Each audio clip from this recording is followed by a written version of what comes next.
Hi friends and welcome to my channel. On July 19, 2024, the security company CrowdStrike deployed a small little tiny update to their security software on a selected number of Windows machines, which rendered these Windows machines to go into BSOD, blue screen of death, which means that these machines could not operate anymore, and this caused a massive outage throughout the entire world, with airplanes not being able to fly, with people stranded at passport controls, critical infrastructure not working, hotels not being able to operate. In this video, we will take a look at what exactly caused this outage, how could that happen after all, and what organizations can learn for the future of their security and business continuity. Let's take a look at a couple of facts. CrowdStrike updated a Falcon sensor which caused an error in the kernel driver, and because kernel drivers have such an extensive access to memory, it caused a system crash and the system could not operate anymore. This affected 8.5 million Windows machines, which is a pretty high number, but it's only 1% of the overall number of machines running on Windows in the world. The currently estimated damage of this incident is around 5 billion, which is really a lot of money, but is comparably low if you compare it to, for example, the damage caused by cyber crime only in Germany in 2023. And last but not least, it was not a cyber attack, it was a technical incident. Just imagine which kind of impact it could have had if it would be a real hacker attack. Now let's get to the technical details. What exactly has happened and why? Windows operates on two layers. The user layer is where applications are running. It is your browser, Microsoft Word, Microsoft Excel, and other applications.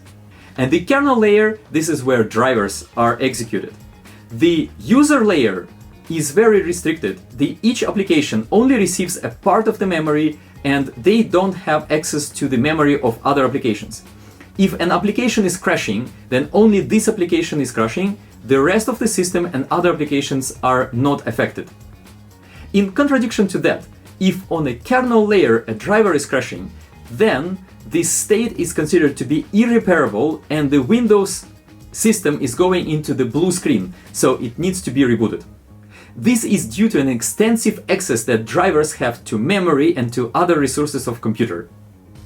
Due to a high risk that these drivers constitute to the stability of the system, Microsoft introduced Windows Hardware Quality Labs.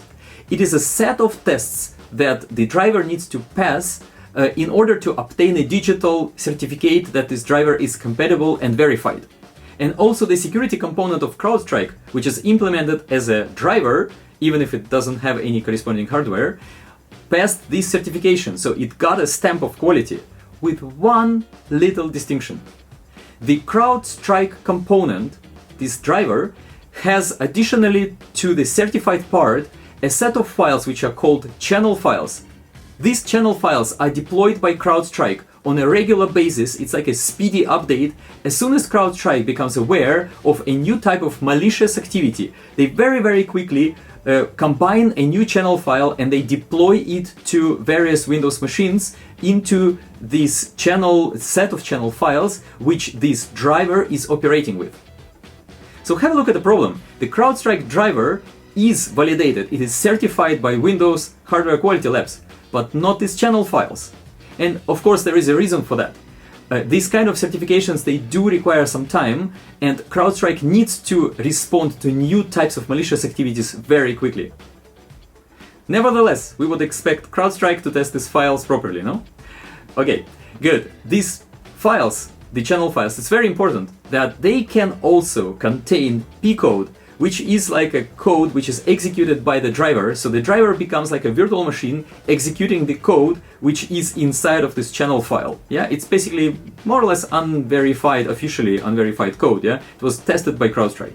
And this exactly like what happened is that CrowdStrike deployed the channel file 291, and in this file there was an instruction to access the data element number 21, but the data structure that was the driver was operating with only contained 20 items. So the 21st item did not actually exist, and this caused an out-of-bound exception. Because this exception happened on the kernel level in a driver, it automatically caused the system to crash and people saw the blue screen. If something like that happens, typically system administrators can reboot the system remotely without a particular driver, so the system will run without a driver, but the system will still run. In this particular case, it was not possible because CrowdStrike driver is registered as boot start driver. It means that the system requires this driver in order to start at all. And this is done on purpose because CrowdStrike wants to plug themselves as early in the process as possible to detect any kind of malicious behavior. On the downside, it meant also that in order to fix the system, the person who is maintaining the computer had to basically walk over to the computer physically and boot this computer in a safe mode and delete the channel file before the system could be rebooted again properly. Now, the big question is whether customers of CrowdStrike will be able to recover their losses. This can be done at least in three ways. They may have an insurance themselves, or they may try to utilize the insurance of CrowdStrike, and CrowdStrike does have insurance for such incidents, or they may try to sue CrowdStrike directly. This is what Delta Airlines is trying to do right now because they had to cancel 6,000 flights, which impacted 500,000 people. An additional important point to consider are the terms and conditions of CrowdStrike with their customers. So the publicly available standard terms and conditions that CrowdStrike provides to, let's say, smaller customers online, both in German and in English, exclude many types of liabilities. So it's very likely that customers who had to accept these terms and conditions will not receive any remediation. Bigger customers may have individually negotiated contracts with CrowdStrike, which will include better liability clauses. So what companies need to do in the future? So it's very clear that if a company needs a low-level malware protection, this component will have an extensive access to the system, and it can happen that this component will cause an outage. So one option would be to say, okay, we don't install such components, neither CrowdStrike nor any alternatives. Then the probability of such an outage caused by such a component is obviously zero, but the company will have way bigger problems with having no protection against malware. On the other hand, the company may say, okay, we want to have low-level protection, we want to run such components on our systems, and now we need to estimate the probability that such an outage may happen in the future. And given current circumstances, CrowdStrike has learned their lesson. They will improve the quality assurance and so on and so on. Other components on the market are also pretty stable. So all in all, you can say that the probability of such an outage is actually not very high. But as an illustration, let's take a look at these poor guys. They got stuck very high upside down for a longer period of time due to an electricity outage in a park. I mean, even if the probability of such an event is very low, I think we all would agree that the park needs to have a plan B if something like that happens. This leads us to a conclusion for the option 2. If the company opts in to have low-level malware protection, then the company needs to ensure that the business continuity management is done properly. And this means that some of the major measures need to be implemented. For example, many companies already back up customer data and in general company data on a regular basis.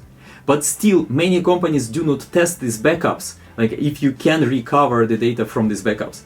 Also, for the systems itself, the latest working state of the system has to be backed up so that you can roll back the system to the latest functioning state if the current state is not working.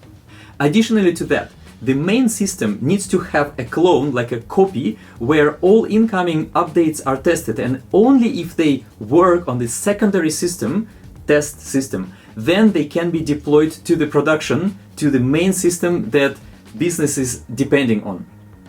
And the last point, even considering all the security measures and all special technical measures, it is still possible that the infrastructure may go down for a certain amount of time. And this is why these tabletop exercises and in general incident management is so important. So companies just really need to get the stakeholders together and discuss and exercise what would happen if the main infrastructure will not be available. Will it be a manual process? Do they have a secondary system or something like that? To conclude, this outage caused a severe suffering for many people around the world. Also, many companies lost a lot of money, but that was not a cyber attack. So I hope that this incident will serve like a wake-up call for the industry to revise the respective processes and be prepared for a similar incident, especially if it will be a result of a cyber attack. That's all for today. See you in the next video.